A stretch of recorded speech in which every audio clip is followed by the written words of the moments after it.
I'm Dave Lee, and this is my wife, Dagny. And Debbie was our neighbor for 20-some years. Yes.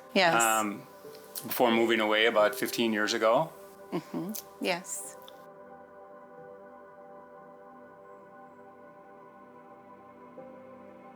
You know, I remember before I even got to meet you, Deb, I was a young mom, had a brand new baby, and I looked out the window and you and Rick were putting up a fence. And I said to my husband, I know they hate us. I know they hate us. And this is a bad idea. We moved into this neighborhood and now they're building a fence. It's a sign. It wasn't true, was it? It was not true, no. It was neighbors on the other side we were trying to fence out.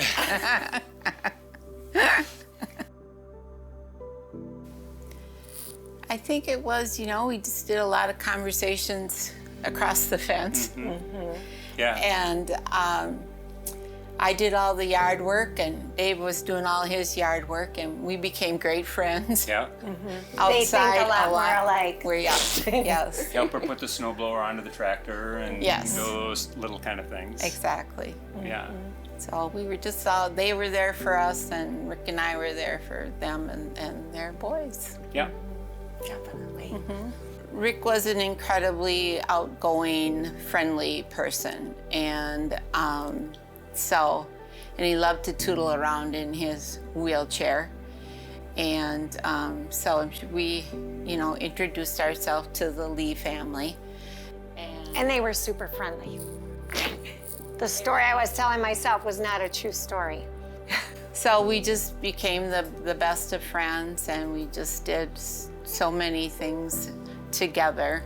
I know that the Lord put David and Dagny Lee as our neighbors, and to this day, yes, they did. As I said, they changed, and I know Rick would have said the same thing, the same exact thing, that the Lord put them right here next to us.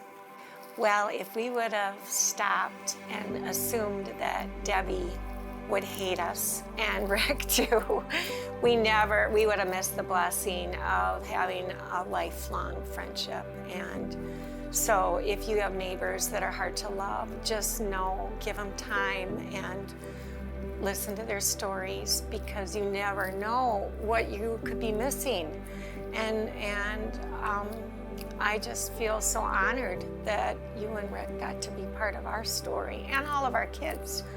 You changed the direction of their lives by all the love that you poured into them. So we're grateful beyond measure.